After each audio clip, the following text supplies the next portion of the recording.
And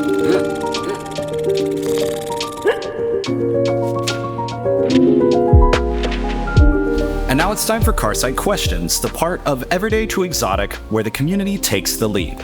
Alex, Amy, first question we have from Void Traveler 8426. They say, when collecting and restoring classic cars, how much effort goes into completing a restoration to factory conditions or ensuring the correct parts for the car are found?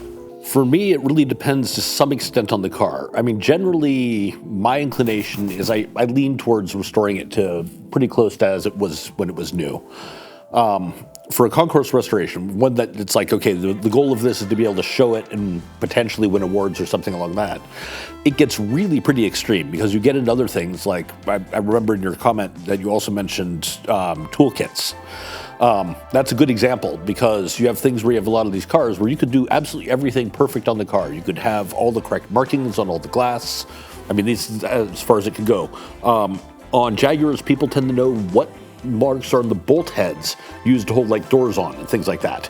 And so you have to have the right bolts. They have to have the right finish on them. That means taking the original bolts that are no longer manufactured, cleaning them, stripping them down to bare metal, replating them with the correct plating to put the car back together to make it look absolutely as it was originally. It's a huge amount of work to do that. It's a huge amount of expense. Sometimes it's easier to just say, well, okay, you can't see this bolt. I'm going to go buy one at a hardware store. But it depends on really what level you want to take it to. But toolkits are a good example because it's not something that's necessarily functional to the car itself. And I have cars that have original factory toolkits, some of which came with their original factory toolkits, which generally is rare. At this point in time, those tools have been used or borrowed to like fix something in the house, never made it back to the car. So sometimes you get the case for the tools, but not the tools themselves. But a few of the cars that I have, I've got the original toolkits.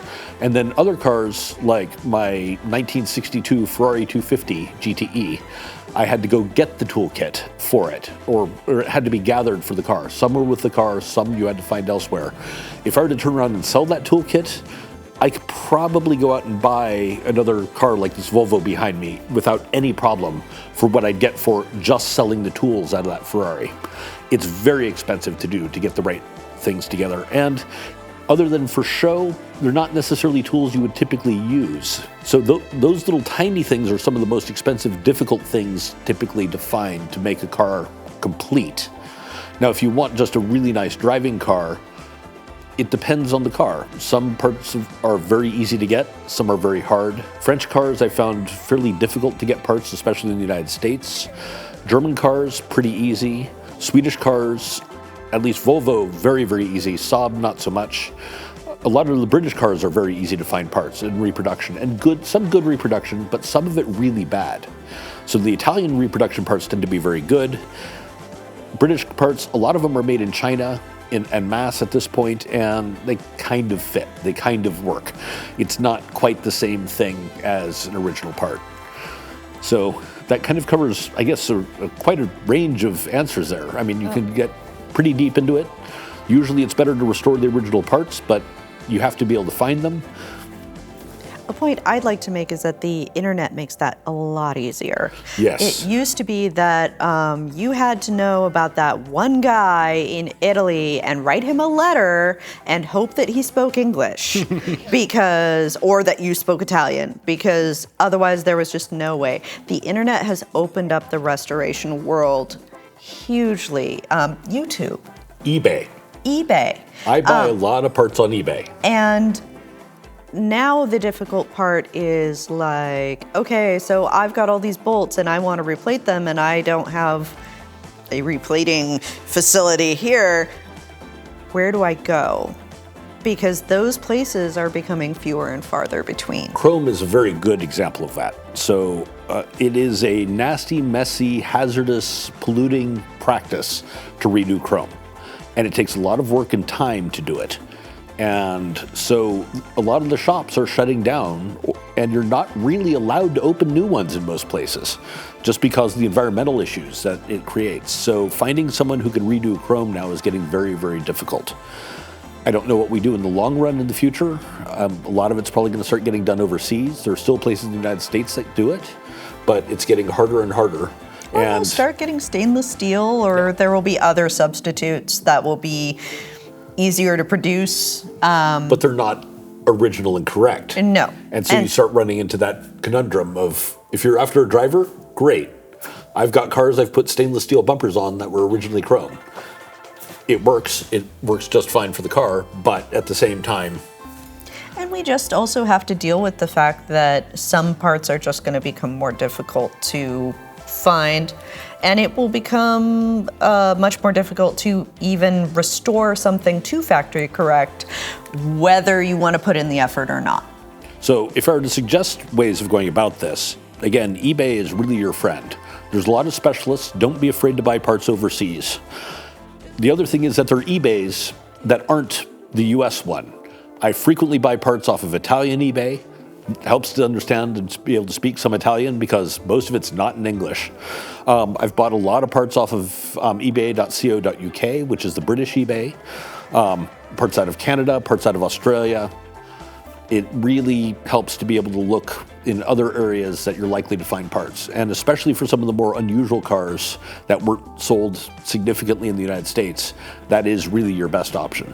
So then this is a little bit of a follow-up question, but at what point do you decide, okay, I'm going to take this car all the way to the finish line or as close as you can get? Because a lot of the cars in the Haugland collection are driving cars that you're not parking and storing, but kind of where does that threshold? Does it start as an idea, or from the very beginning you go, we're going to take this as far as we can?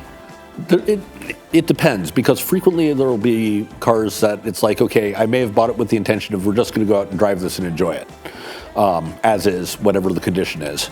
But some cars are just too far gone to start with. They'll have mechanical problems, or they'll have rust issues, or they'll have other concerns, or they're just not in good enough shape to drive them the way I want to. We have like a Saab 96, two-stroke early Saab 96, and when I got it, it still had original paint and all of the original factory seam sealer and everything. And all the original factory seam sealer was coming off, leaving bare metal, which was rusting. And so if I wanted to drive the car and preserve the car, I kind of had to repaint it. The previous owner had already done the mechanics, had sorted all that, had actually already done the interior, but hadn't repainted the car. So my decision there was driven more by, if I want to keep this and preserve it, I have to fix it. And so it led to a paint job. A lot of cars, some of it may be the value. I don't sell cars, so I'm less concerned about how much it's worth. You will not hear us saying, oh, this car is worth X $1,000 on this channel. I mean, I may say something like, oh, this is a much more affordable classic than many others. That is about as far as you'll probably ever hear me say. I'm less concerned about what it costs as much as what it'll take to make the car what I want it to be. Since I don't tend to sell cars, it tends to be more of an investment of love than necessarily an investment of financial sense. And we get our pleasure and our value out of driving our collection. So that makes a big difference. If you're not looking to flip a car,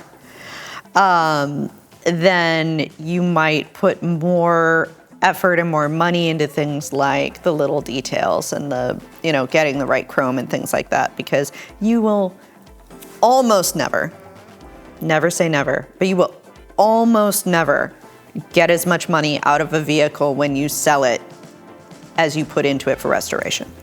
Yeah. It's not a reasonable ask. I mean, unless you can literally do all of the hard work yourself, the things that take hours and hours to do. But then you're investing your time. Yeah. And that's worth And you're something. not getting paid for that time, effectively. So. Yep. All right, that's all the time we have. If you want to ask Alex and Amy your own question, write it down in the comments below and maybe we'll feature it on the next episode of Carside Questions.